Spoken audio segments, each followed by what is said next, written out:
Hello everyone. My hope for this video is that you can come to terms with how classification assists us with understanding evolution and really what evolution is and how we have come to understand evolution.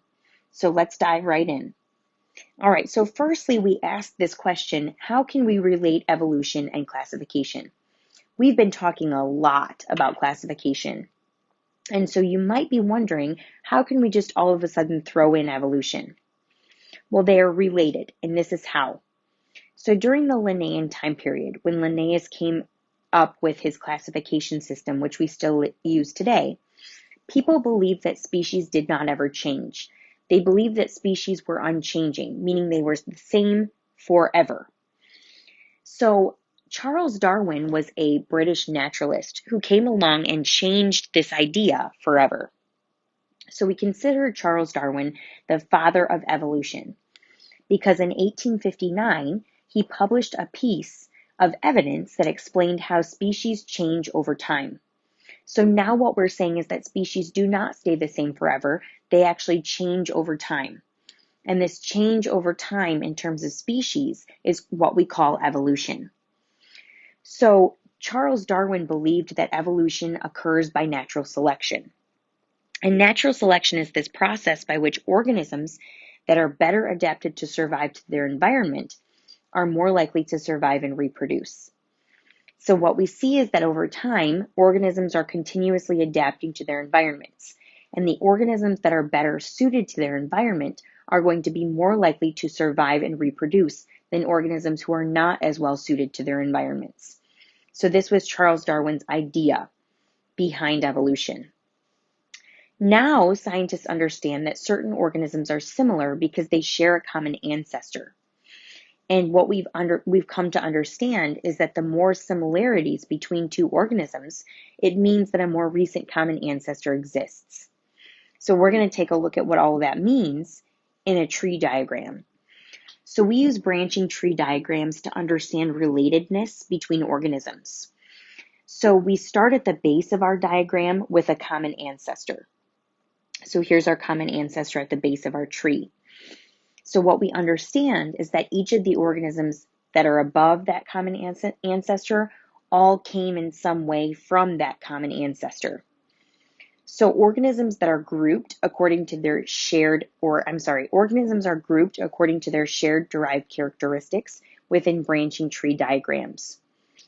And a derived characteristic is a trait that the common ancestor had and passed on to its descendants.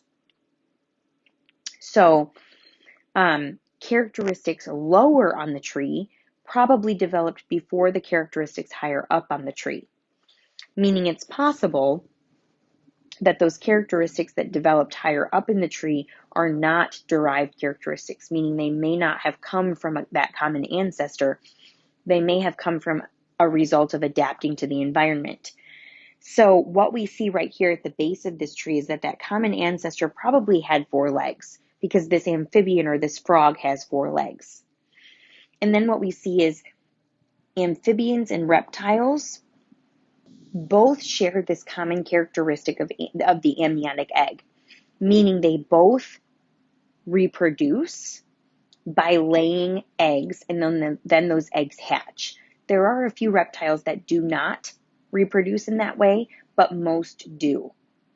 And then what we see is a difference between reptiles and marsupials. So we see this derived characteristic of fur. Well, reptiles don't have fur, but marsupials do. So we see that characteristic of fur developed after the characteristics of 4 limbs and the amniotic egg. So we still see that marsupials have 4 limbs, but reptiles don't have fur, whereas dogs and cats do. So marsupials, dogs, and cats share that common characteristic of fur. And then we move on to other derived characteristics, such as shearing teeth, which really allow organisms to rip apart food and eat that food, so meat. And then retractable claws, which we see in cats and not dogs. So we use branching tree diagrams to show relatedness. So we would say that cats are not as closely related to amphibians as they are to dogs. Dogs and cats are more closely related than either is to the amphibian. So that's how we understand this branching tree diagram. Determining evolutionary relationships is important in terms of evolution. So in order to determine evolutionary relationships, we compare the structure of organisms. And we mean this in a couple of different ways.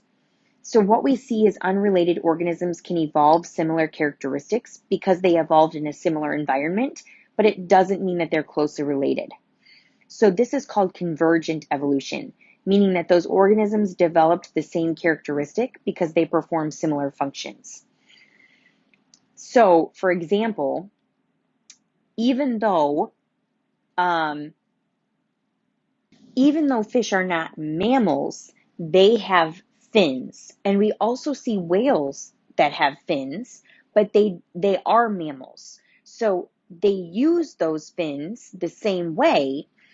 And so that would be convergent evolution, meaning they both ended up with fins, but they evolved because they evolved in a similar environment, but they are not as closely related as maybe another organism is to the whale. So we can actually compare the chemical makeup of cells to determine evolutionary relationships. So we see that closely related organisms share the same chemical makeup of their cells. We can also compare the structure of organisms, so that's what we talked about at first, but we have to have that understanding that sometimes convergent evolution does happen, meaning that those characteristics develop because those organisms evolved in a similar environment and not because those organisms are closely related. But we can compare the chemical makeup of cells and determine if organisms are closely related or not. So this is kind of like an introduction to evolution for you guys.